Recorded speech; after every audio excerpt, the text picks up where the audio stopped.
नमस्कार। एक धातु जो ना खेत में उगती है ना फैक्ट्री में बनती है, फिर भी हजारों वर्षों से दुनिया की सबसे कीमती चीज बनी हुई है। इसकी चमक ने राजाओं को ताकत दी, साम्राज्यों को जन्म दिया, युद्ध करवाए और इंसान के लालच को अमर बना दिया। यह सिर्फ गहना नहीं, यह सत्ता है, विश्वास है, धन है और कई लोगों के लिए भगवान से कम नहीं है। सोना। लेकिन सवाल ये है, आखिर क्या पूरी दुनिया हजारों साल से एक पीली धातु के पीछे पागल है? वैज्ञानिकों के अनुसार सोना पृथ्वी पर पैदा नहीं हुआ, यह अरबों सालों से विशाल तारों के विस्फोट यानी सुपरनोवा से बना।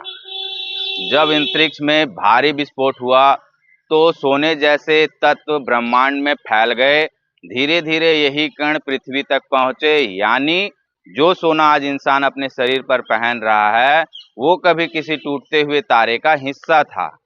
इतिहासकार मानते हैं लगभग 6000 साल पहले इंसानों ने पहली बार सोने को पहना, क्योंकि यह पृथ्वी में सबसे चमकदार चीज था। मिट्टी में भी चमकता था, ना जंग लगती थी, ना यह आसानी से टूटता था। धीरे धीरे सभ्यताओं ने इसे दैवीय धातु मानना शुरू कर दिया। एंसेंट इजिप्ट में सोना सिर्फ धन नहीं था, यह अमरत्व का प्रतीक था। मिस्र के फराओ मानते थे कि सोना देवताओं का शरीर है। राजाओं की कब्रों में टनों टन सोना रखा जाता था।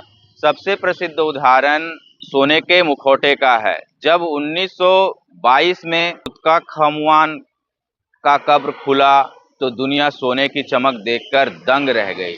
इंडिया का इतिहास सोने के बिना अधूरा है।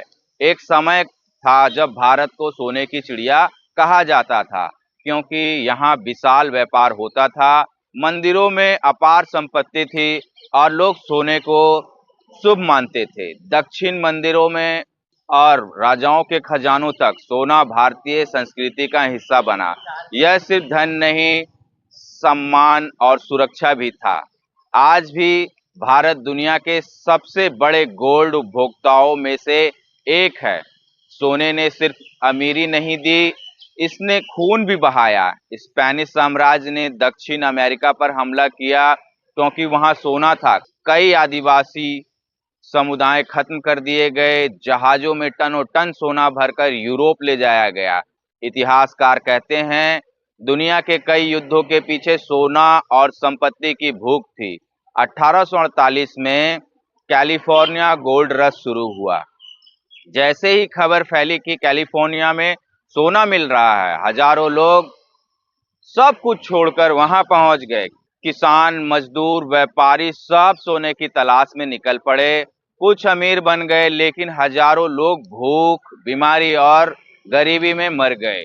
सोने की चमक ने इंसान को उम्मीद दी और पागलपन भी। एक समय था जब दुनिया की मुद्रा सीधे सोने से चलती थी। इसे कहा जाता था गोल्ड स्टैंडर्ड, मतलब हर देश की करेंसी के पीछे उतना ही सोना होना चाहिए। यानी कागज के नोट की असली ताकत सोना तय करता था। लेकिन धीरे धीरे युद्ध, आर्थिक संकट और बदलती अर्थव्यवस्था के कारण यह व्यवस्था टूटने लगी। आज भी दुनिया के बड़े बैंक हजारों टन सोना जमा करके रखते हैं। संकट के समय लोगों का भरोसा आज भी सोने पर सबसे ज्यादा होता है। आज सोना सिर्फ एक गहना नहीं रहा, अब यह निवेश, सुरक्षा और आर्थिक ताकत का प्रतीक बन गया है।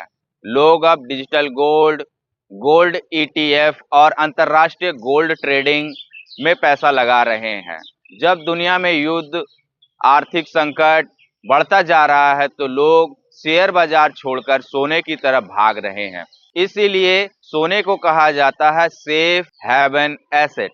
लोग सिर्फ सोना को धातु नहीं मानते, यह भावनाओं से जुड़ा हुआ है।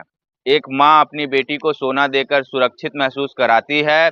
एक परिवार इसी मुश्किल समय की बचत बनाता है। एक देश इसे अपनी आर्थिक ताकत समझता है और एक व्यापारी इसे भाग्य की गारंटी।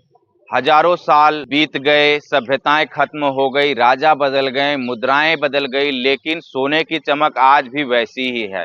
शायद इसीलिए क्योंकि इंसान बदलता है, लेकिन लालच और सुरक्षा की चाहत कभी नहीं बदलती। तो दोस्तों, सोना सिर्फ एक धातु नहीं, यह मानव सभ्यता की सबसे चमकदार कहानी है। आशा करता हूं कि ये रिपोर्ट आपको पसंद आया होगा। अगर ये रिपोर्ट पसंद आया तो चैनल को लाइक करें, वीडियो को शेयर करें।